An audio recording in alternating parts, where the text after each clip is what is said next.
as well. And right away, Dardoch was also one of the stronger points of Dignitas. The other player kept around from last year. Gets the Taliyah jungle. That is going to be a lot of pressure and some good early gank potential.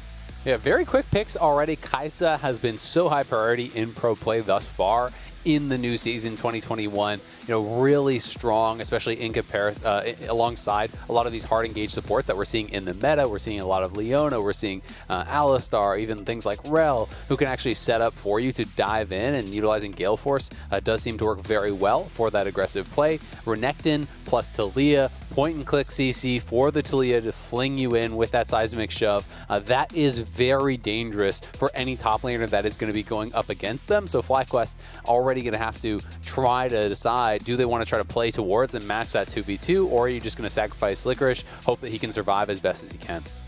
And Samira's going to come in here as well. Of course, going to feel great with the fact that several of her teammates already have crowd control, some of them even being knockups thanks to Taliyah here. Going to see what the lane match is going to be overall as neither team has picked up a support, but you've got to find a way to answer and survive Renekton Taliyah. Virtually no fighters will do, so you probably play a tank. One of the nice things about being Ornn is you're unstoppable during the W, which means you can immune the Taliyah shove. Every other CC will still land. You'll still be stunned. You can still be slowed or silenced. They'll still kind of take effect, but you will not be knocked into the air or pushed back. So one of the sort of safer answers you can go for. Licorice, despite being, I think most people would say, the strongest player on the team, is going to be on tank duty. Yep, put on tank duty there. And sometimes that's just the best pick for the situation, right? You know, even if you are the guy who traditionally want to be on a carry, if you're put against one of these jungle top lane combos that can just destroy you, you're not going to have a fun time on a lot of the traditional carries. Now, banning out quite a few of these supports. Galio traditionally has been played as a support in this season. You know, point and click CC, it's great for Kaisa, but it's also very strong for Samira. So trading bans back and forth here. Alistar is banned out as well. FlyQuest go ahead and ban out TF, which has been popular and pairs well with Taliyah to be able to play heavily towards topside.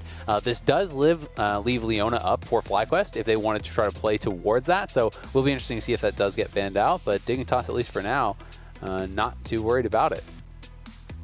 Yeah, waiting to see what the matchups are going to be here. Of course, you know, support and mid lane are the roles left up, unless you want to do something funky and thin Renekton into mid, which, I mean, can be done in certain matchups, but you're not really expecting it. Keep the option open for a second, though. FlyQuest going to be looking at Palafox's pick, maybe, and maybe saving their support for last as time ticks down. It could be a steal away from Soligo. Regardless, Orianna going to be in mid, and you've got a very, very obvious team fight composition. A lot of hard CC to set up. Double Marksman, expecting double Gale Force here on Graves as well as Kaisa, and that's going to be a lot of damage output. Yeah, so with the priority there on Orianna, likely will lose the Leona over here to Aphromoo. That is one of those really high priority picks down in the bottom lane. Works incredibly well with Samira. Point and click CC with that stun. Samira can obviously follow up with the knock-up on any CC targets, which can set up for all-ins very, very effectively. And Yone again here. So Soligo throwing down with the Yone. And we'll have to find out what Diamond wants now. They have given him last pick. And so we're going to have to see where he takes us as far as the support does go. Rell, I really like. It is banned out quite a lot. It works both as a peel and an engage. You can be a follow-up on the Ornn engage. You can also dive in. And one of the things that's really unique with the Kaisa combo is that you can apply the plasma with your ultimate or with some sort of CC, like the fling over top. Kaisa can dive in, and then on that same ability that applied the plasma, the ultimate is also kind of peeling for Kaisa once she is ulted in, because you has that little magnetism on him, pulling them in and helping to protect Kaisa and lock down that target for her to burst down. So this should be really, really exciting. First Rell in the LCS. I am very hyped for it. I'm really excited as well. I'm glad actually to see Diamond on stage. The guy's been competing for basically ever. He was doing Go for Lulz back in 2012. He was doing Challenger in 2013, 2014. Took a break for a few years. Came back with the Scouting Grounds, and I think it was 2017. From there, bam, on CNN Academy. He like won 4 out of 6 splits practically, or at least won the regular season in 4 of those. Came back to Scouting Grounds as a coach on the C9 side. Like, he's been around doing a lot for a while. I'm glad to see him finally get his shot on the LCS stage. I'm glad he's going to be the one originating the Rell here in the LCS also. It's going to be a fun Wombo combo team to watch on the one side, of course. You've got, you know, 3 good carries, right? Orianna, Graves, and Kaisa, all going to look really good on the FlyQuest side. On the Dignitas side, though, it's still looking pretty spicy as well. I mean, you've got Yone. We had some hits and some misses from Perks. Like, he got first blood, and then it kind of fell off from there. But 2 very good lanes for a Taliyah to gank. I mean, Orianna's pretty squishy, has no innate escape. So just like the Q3 from Yone, that's a setup. That's a guaranteed kill if you don't flash it. So there's a lot going to be going on in this game. Very aggressive, very exciting side lanes on the one side, and an obvious team fight comp on the other. We are on to the Rift here for Game 4 of the day as Dignitas and FlyQuest are going to duke it out. Should be a good one. I'm very excited for this. As you said, we do kind of have that obvious team fight comp on one side, on the other. There are lanes that they can try to play through very aggressively. I also think that they can get out into a 1-3-1, pretty comfortably with this style of composition. You have TP as opposed to the Ignite that we saw Perks take. So Soligo and FakeGod could be looking to play towards the side lanes, have Dardoch moving around the map, roaming with Aphromoo, trying to create pressure. You also can have, Dardoch, Neo, and Aphromoo, kind of holding down mid lane as the 3 in that 1-3-1. So I do think that there's a lot of ways for them to play this out. But when you are going for these style of compositions, it depends largely on you doing well in lane, right? Playing split push from behind is incredibly hard because the winning teamfight team will just show up to objectives and constantly force you to respond or just fall further and further behind. So we're going to have to see how well Dignitas can lane up against FlyQuest, who has so many great ways to set up here. I talked about the Rell Kaisa combo, but also Rell sets up incredibly well, pulling people together with the magnetism on the ultimate for Orianna shockwaves. You have great long-range engage, both with the Rell as well as the Ornn. So really, really deadly double marksman team fighting comp here. Going to be the red leash as expected there, and Dardoch is going to kite down towards Krugs, which is also to expectation. Last hits it down. I like that. He waits for the burn to tick one more time. His auto attack damage was not going to deal 50 damage. The burn from your jungle item does not kill buffs, and so by waiting half a second, saves a full auto attack, which is a second and a half, and ends up having a faster clear. So nicely done. Little mechanics there for the squad. You can see the tooltips pop up as you attack. NXI getting, I think he might have gotten a small leash on his red, but regardless, just doing chickens here is going to be slower. Obviously a heavier leash, plus it's Taliyah. She has just really, really absurd single target camp clear, so that is going to be a jungle lead for Dardoch early on. We'll see how it manifests.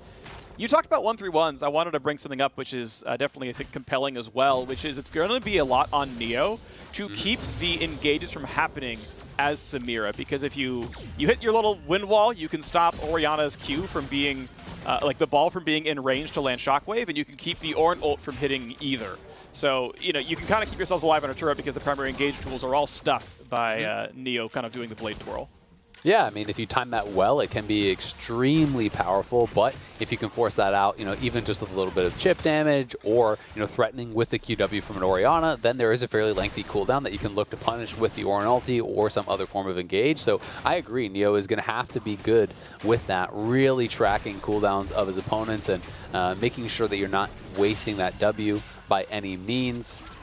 This is going to be, I think, a lot of pressure on him to be playing well. You talked about Aphromoo and Johnsun obviously playing against his former teammate.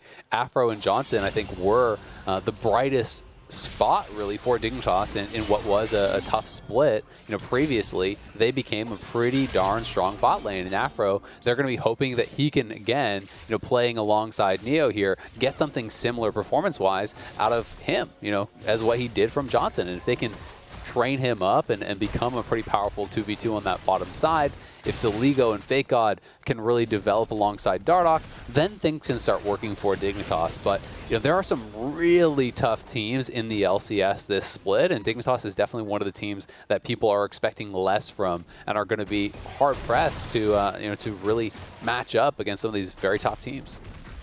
So I want to point out something small that kind of happened recently. Dardoch finished Gromp by about 310 and had the chance to go for Scuttle instead, looked around top side, swept out a ward, and took down the first half of Krugs. But in 2021, most of the gold on Krugs is on the small minions. So all he really did was break the big Krug and the medium Krug, and then NXI walked up and is like, you just saved me 1,200 damage, and I still got most of the gold. We take those. And honestly, I'm not sure he even counter-jungled. I feel like he just leashed for NXI then. I mean, it might be a situation where he was getting a little bit nervous about his positioning on the map. It takes a little bit away. He still can retreat back, and he did take that Scuttle. So hopefully for him, he's going to be able to pick up more of these camps afterwards. Diamond, though, looking to put a little bit of pressure here. It does dismount, so we'll back it up. But, with NXI around, they was happy to take any fight if it did break out.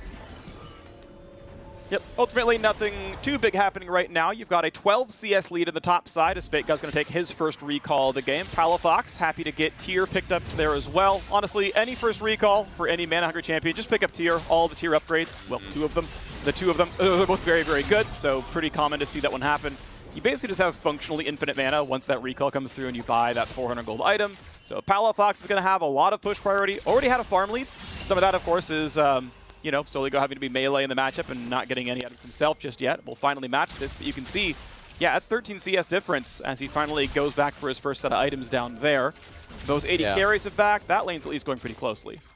Yone can really struggle into some of these range matchups. You know, it can be difficult when you're just getting constantly poked out. You know, early on, the cooldowns are very long for Yone, so it can be difficult if you can't actually threaten any sort of all-in and you haven't picked up much sustain yet. You can get bullied in these matchups. He is playing TP, though, so some of that isn't going to be as bad as long as he can kind of staunch the bleeding, you know, keep the CS a little bit more even from here on out. We'll see what his first buy was. And actually just going straight up for the Zerker Greaves. So going for the attack speed, the move speed early on to hopefully be able to dodge some of these spells from Palafox and, you know, be able to move around the map potentially a little bit better. Alrighty, well, support's back in the lane now as they helped NXI pick up the first dragon of the game. So FlyQuest so far so good. You notice that the jungler on the FlyQuest side for NXI, he did a top to bottom start. He wanted to be around bottom lane in time at 5 minutes to make sure he can play for the dragon, make sure that lane stayed safe since Rell and Leona can be such a volatile lane. As you would see in Dardoch started bottom side, means he can clear towards the Renekton. Ultimately is going for round 2 of the Krug steals, but now there is an engage. Licorice wants in. They will not find more than just the one knockup. A flash away from Dardoch as Licorice flashed in to find his own stun, but Dardoch read that play. And once again, small bits of Krugs and a lot of money go to NXI. A trade of flashes and a trade of ultimates. Nice little bit of pressure, though. They're trying to still continue to attack Licorice, because while he has rushed for the Bramble Vest, that's going to be effective against FakeGod. There's no MR, there's no HP being built up to actually help to deal with the Taliyah, so even though you have that armor, you're still fairly squishy against the actual duo of Dardoch and FakeGod, and Dardoch knows that his top laner still has priority, so he's not actually being dissuaded whatsoever. Does get his flash forced, but happy to move in, invade. Soligo had pushed out mid, so they have priority there. Palafox looked like was on a recall, or perhaps just sitting a little bit more defensively back. So a nice little bit of play up around that top side, and Dardoch, at least thus far, communicating and playing pretty well, you have to say, with his solo lanes. Oof. You hate to see that first control ward missed, and oh, the Zenith Blade going to miss as well. Flashing in for the stun. They're going to find Johnsun. Nice ult, just gets over the wall. Dardoch aimed the best he could. Ultimately still forces the flash away, and that's 2 summoners and an ulti down for Johnsun with a trade of 2 summoners from Aphromoo. Yeah, nicely done. A little bit of pressure there put on by Dardoch, and they do get the flash out, as you say, but it is a trade. Aphro, though, is going to be 6 here pretty soon, and with Cleanse and Flash down on Johnsun, there is the potential for an all-in play. You know, I would like to see them look to attack that spent summoners down on Johnsun, see if they can get a kill there, especially because, you know, when you're playing this style of bot lane as Dignitas, you really do want to be playing from ahead. Samira, in particular, you know, in my experience, is a marksman that can feel unstoppable when she picks up a couple kills, but largely feels pretty ineffective in just kind of more even farm style games. Yeah, especially because their primary builds are pretty heavy lifesteal, right? You're seeing the early components of Shield Bow. I think you have options kind of everywhere, but Shield Bow is the most common, just because everything you do pretty much applies lifesteal, so it's a really good stat for her. But, you know, if you're going to get one-shot by, you know, a Graves or an Orianna, like, you can't lifesteal while dead. So, you know, you do have to be, you know, somewhat ahead, as you're mentioning, right? You know, farming equal doesn't make you the hard carry. It's you get the first shutdown, and suddenly now you're going to feel good about your damage being higher than everyone else's. Dardoch still mostly playing around top side. This is still the expectation based on lanes, based on the champions chosen. Let's play around the Renekton. Let's use the Taliyah to get to that side. CS lead isn't growing really up in the top lane. However, with the early Sork shoes in, Dardoch going for a burstier build, does have the early Herald, right? The 9-minute pickup. That's a really solid one. That's going to mean 2 to 3 plates and, you know, 400-something gold in one lane. And this is really interesting, you know, looking over at Johnsun, he has the Dirk early on here. You know, mostly what we're seeing in pro play is Gale Force or Kraken Slayer. You know, this could either be like a collector rush, or if he is going mythic item first, then it's looking like Divine, you know, Eclipse. So would be interesting if he does decide to go that route. My expectation, if I can interject, is Dirk into the. It's just Dirk into it's Dirk into regular marksman mythic. And then just because that gets gets you the break point for your Q. Okay, yeah, that makes sense. So if you're gonna spend 1,000 gold, there is no better 1,000 gold item for attack damage champions than Serrated Dirk. Full stop. It's the best item in the game for that, for any physical damage champion, and it just gets you the break point. So we'll still see which way she goes. Like, there's even an argument to be made for something like Shield Bow just to survive. Yeah, they have such a burst. I don't expect it, but it's one of the three with a Dirk to get the Q evolve right as you finish the Mythic. Yeah, Shield Bow hasn't really been very popular for Kaisa, from what I have seen whatsoever. Collector, obviously a very good item. Diamond, though, looking for the engage here. Ooh. Big chunk of stuns, goes back in, a whole lot of CC. First blood comes through for the Rell. Trade it back, though. Johnsun couldn't get an ulti out in time, and now the chase keeps on going. Graveshold fires across, and a flash away for NXI to stay safe. Palafox finds Dardoch under his turret, and in comes more fighting as Soligo has shown up, found himself one as well. 2-3 on the scoreboard, but looking for number 3. Diamond's trying to get away. Blast Plant's still going to keep him nearby, but it triggers Aftershock, so he's going to be all right. 3-3, though, as Renekton cleans one up as well. FakeGod gets the kill on Palafox off the screen, and a close game still, 17.8. And they can dive them. They're pushing in here. They just have to stop the recall, and Diamond should be gone. Diamond runs at least. There we go, FakeGod gets the slice, he gets the dice, and he gets to call one down. Licorice TP's in, but no ulti, not going to find a knock up there either. That teleport did a whole lot of nothing. Yeah, and Licorice was very low there. I think hoping that they would have been a little bit slower on the exit so that maybe Johnsun could catch up and they could try to get some exit kills there. But Dignitas does end up getting the kill. 2 of them go over to the Renekton, including the shutdown there onto Diamond. So Licorice really not able to get anything at all with that TP, and his lane opponent is going to be pretty far ahead off of that. FakeGod now richest in the game. There we go. Dardoch gets to clean up with an Ocean Drake there as well. So 1-1 a split on Dragons. Herald's still in the inventory. About a minute and a half left on that one, so use it soon. And it'll mean money going over to various hands. Mid lane turret first plate has fallen. Looking at a play maybe towards Diamond. That would have been a bit aggressive by Aphromoo. He was going to go right into 3 people with Johnsun in range to engage as well. Would have meant his death. Smite for NXI gets him to level 8, and he's going to be okay here on the Graves. Yeah, looking pretty good so far. Overall, though, Dignitas impressing me, in these early minutes. We have seen already one pretty big upset, Cloud9 falling down. Dignitas, I think, pretty heavy underdogs. Most people were expecting, though, to be fair, FlyQuest does have a sub today, NXI playing instead of Jose Diodo, so they haven't gotten their full lineup in. But Dignitas, in the early minutes of this game, looking pretty solid. We'll see if they can actually catch Diamond here. Yeah, that is a CC chain full to death. I love the emote, like, what are you doing here? Why would you be face checking the Fog of War? Go the long way. Diamond, welcome to the LCS. I have the 4th most games of any player in NA. Welcome to your first one. So a 2-2 start now for Diamond down here. Herald's going to be summoned. Bot lane is going to be taking a whole lot of punishment. First 2 plates already taken down. Neo gets that plate soloed. This one is always shared no matter where the jungler is. And first turret gold itself may continue to going over to Samira. Now fighting the top side as NXI goes for the invade. FakeGod finds him, drops him down. The ult, the dash, he wants to live, but Soligo says no. The kill is picked up, the red buff's handed over, and Dignitas have suddenly breaking this game over their knee. NXI getting caught out there on the pretty bold invade. He didn't have any of his solo laners actually pushed up to assist him, so FakeGod sniffing that out, gets over and corrals him right into Soligo, who's able to get another kill here. Both the solo laners now, 2 kills on the marksman. Neo here as well. Dignitas ahead and having the gold in the right pockets thus far, and really looking good in these early minutes. So here again is that earlier play, the engage here coming in from Diamond, but it is onto Aphromoo, it's onto Leona. So while they do get that initial kill, Neo's able to get a lot of return damage out, had time to stack up the style points, get the ultimate off, does get that first kill, and then Soligo over the wall, able to clean up NXI and come back here for Diamond, who was eventually corralled and killed off after FakeGod chases down Palafox here, getting the kill there. Was able to pick up a second thereafter after they dove the Rell. Now going to be in a really, really good position. You can see the Mythics coming in almost across the board here. All the key members now for Dignitas do have their completions already, and over on FlyQuest side, they're still just going to be sitting on pieces. And when you have that first completion, you're definitely looking to scrap. You are so much stronger than your opponent who has, sidestep for these different item builds. You talked about the effectiveness of going for that serrated Dirk, and then when you complete your first item, you have that AD spike.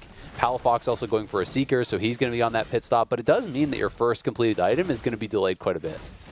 Yeah, and there's such a big power spike when you finish a Mythic, so that is going to be something to really consider. Regardless, though, an early 3,000 gold lead is going to stretch by a little bit more as FakeGod's going to let the wave die, and then take down the turret, take down the wave, and as Gale Force comes through for Soligo, I think this is really the stronger item by far on Yone. The extra repositioning is a really, really big deal to make sure you get into reach of people.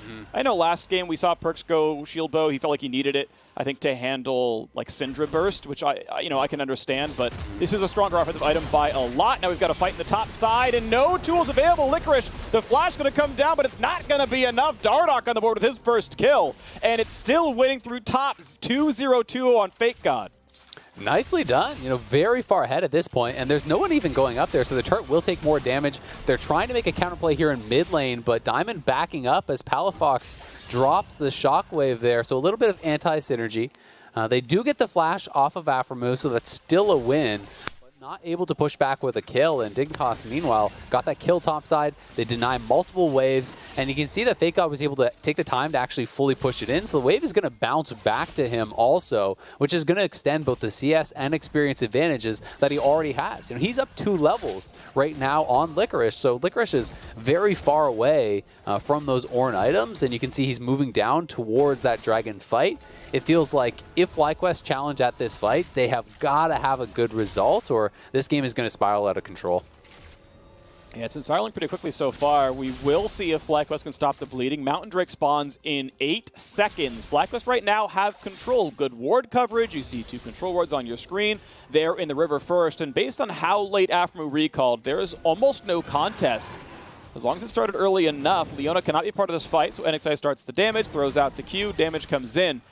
And does Dignitas check the Fog of War? Shockwave going to be up in a second. In the back line comes Yone. Johnsun's about to die. Ults away, but FakeGod is on the case. Can't quite find it. Diamond's going to fall, and just hard diving's going to be enough. Dignitas find 2, and despite the vision difference, it's not going to matter. Third kill's going to come across as well, and Dignitas will not be stopped. Soligo back in the LCS and making waves. What an engage. They're catching both the key members, it looked like, from FlyQuest, and then FakeGod in to follow up. Yes, Johnsun was able to limp out of the fight with just a little bit of HP, but FlyQuest was challenging that fight already from a large deficit, and Dignitas gets the kills, they get the dragon, and they are so far ahead at this point. It looks like the mid lane tier 1 also going to go down here for Dignitas, and they're already at a 6,000 gold lead. Make it nearly 7 pre-20 minutes. This is pretty massive, and another turret's going to fall before too long. You've still got about 2 minutes on the Rift Herald and Dardoch's inventory. Here's Diamond's attempted engage, and it's just not enough. Yeah, FlyQuest feeling like they had to challenge here. But again, a great flash from Dardoch, able to get out of there immediately. Then in comes the solo laners from Dignitas, FakeGod.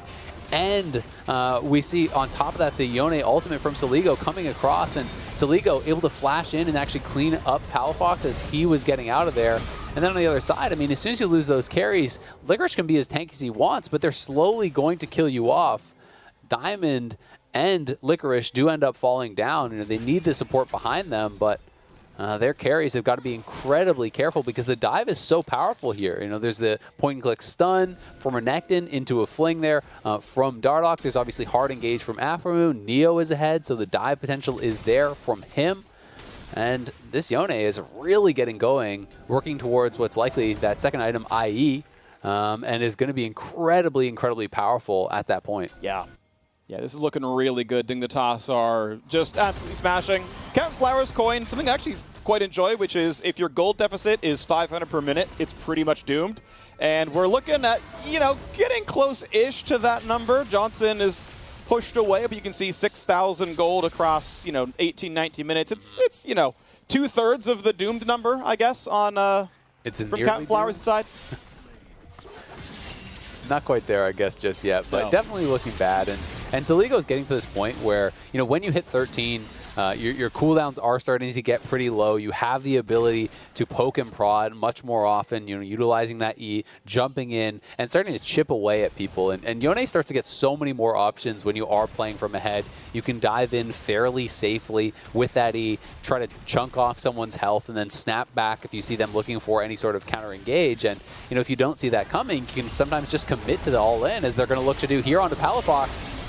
Good sidestep. Shockwave buys some time. It's not going to be enough, though. Down goes Palafox. He didn't really have a say about it. Nice job by Soligo, set it all up. The damage is going to be there all the time. And there we go. Top lane tier 2 is dropped.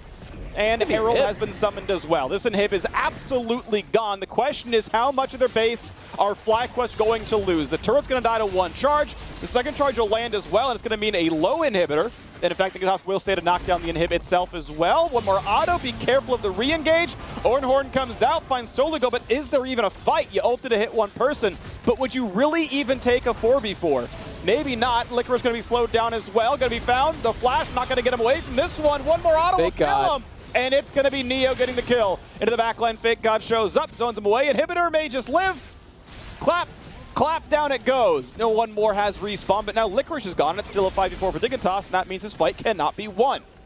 A nice TP in turn there from Dignitas. They saw the chase coming in from FlyQuest, a little bit desperate on that chase, trying to push forward, and FakeGod still had the TP available, was pushing down in that bottom lane. So as soon as FlyQuest commit to that fight, he TPs in. It's full retreat for FlyQuest. They lose Licorice on the way out, and now they have really no chance of actually contesting at this Baron. You look at the vision line, they've got nothing. They have one ward in the Raptor pit. That's about all they have going for themselves as far as their deep vision will get, and Dignitas going to claim this Baron for themselves. And you talked about that Doom number. I think we're getting pretty damn close to it. Yep. Up 10,000 gold at 21 minutes. Dignitas are stomping FlyQuest in game 1 of lock-in. Yep, speedrun on the Baron pretty quickly. 21:30 is solid, so the Red Bull Baron starts, and the game, I think, is soon to end. It's looking pretty tough here. We'll see, though, what else can be done. FlyQuest are going to try to find that one miracle Wombo. The fortunate thing is not everyone's a tank. Yone has a Bloodthirster. That's not too bad, but that's not stacked. That's no real durability. Samira can be bursted, especially by the magic damage. Since you went Ninja Tabby, it's possible. If you can CC chain the Dardoch's Taliyah, maybe you can't get Zhonya's off. Like, theoretically, kills can be there on the squishies. Yeah. But it's just going to be really tough to find those, and it's going to mean Dignitas has to be sloppy. Yeah, it's going to be tough, right? And there's also, the ability for all these peels to come through. There's a locket to actually deal with that Aphromoo has already completed that's going to help negate any of those opportunities to actually burst someone down. You have the shield bow shield to actually get through. If that Bloodthirster is stacked up, that makes things more difficult as well. And the Bloodthirster, it's obviously less pure burst potential than something like the IE if you just go straight towards that. But what it does do is makes your dueling so incredibly powerful. No one's going to be able to answer him from this position. 4-0, Gale Force plus Bloodthirster. He's going to be able to sustain through pretty much anyone in a 1v1 in those side lanes, constantly take trades, even a losing trade, and then instantly heal up off the wave, look to poke and prod again, and try to play it very aggressively. And with that top lane inhibitor already down from previous, you can see the supers are arriving at the base. Bot lane inhibitor towers already down. Someone is going to have to answer those supers on the top lane, and that's when we want to see Dignitas actually pushing in here and looking to knock down even more inhibitors and potentially deal that lethal damage. Well, right now it's FakeGod shepherding that in. Licorice, level 13, just forging more components of items. Still only has the Mythic plus pieces of other stuff as the wave is in. NXI is holding it. Baron buff on them, looking for a slow only on the Palafox, able to walk away from that one. But the turret's gone to the bottom lane. The inhibitor's at half. New wave comes in the mid side. Soligo going to go back over to that one. FakeGod shows up as well. Turret should be easily killed.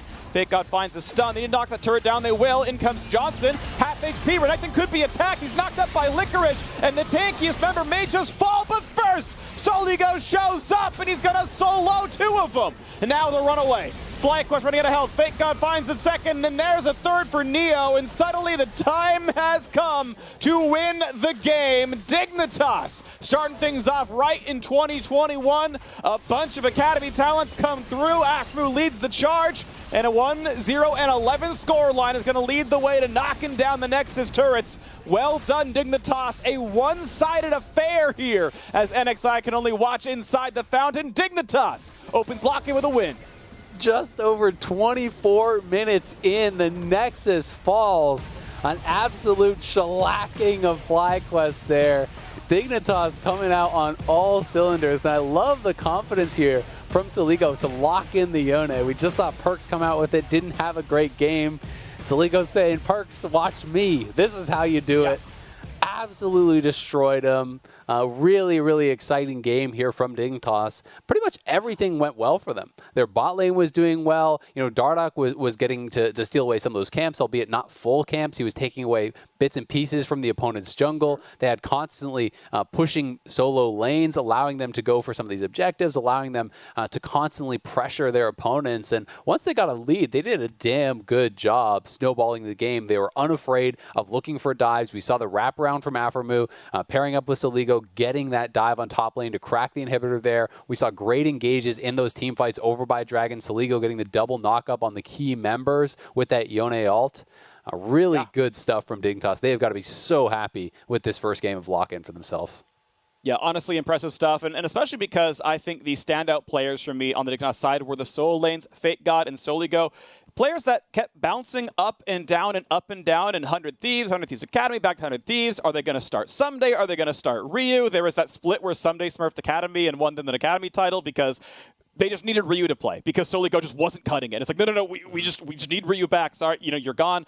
And the fact that these two came back and it's like, look, it was tough back in 2018, 2019, or 2020, but here they are back in the game, and man, did it look amazing. The Yone, I think, single-handedly won so many of those team fights. Renekton, obviously, they played through him a fair bit. They got him a good matchup. Sure, yes, they had to, they instantly show up with the Taliyah Renekton. They go for a strong lane, but the lane worked out. It turned into early Herald. That money was, by the way, donated to bot lane, right? It didn't even go to FakeGod. He just got them the Herald because lane pressure, and then here, Neo, go receive 700 gold from this turret kill. Here you go. I gave you this money. And it worked so well. He still managed to kind of show up well. The TP to bot lane was good. It's impressive stuff. It's really, really good. And on the other side, FlyQuest, they will hopefully be able to shrug this one off. They obviously are still waiting for the arrival of Jose Diota for their full main roster. That's one of the things I think is kind of nice about lock-in, is it's going to allow teams a little bit of a buffer to experiment, to get things ironed out, and to hopefully be ready to go, after a few of these games to get it really warmed up, because Spring Split is going to be that much more important this year with the record carrying through all the way into summer. You do not want these bumps in the road when that record is counting for you in Spring Split. Yeah, and of course, it's just one record the entire way through, right? It's ultimately a long 5x round robin once the split begins in earnest in February, but more group stage games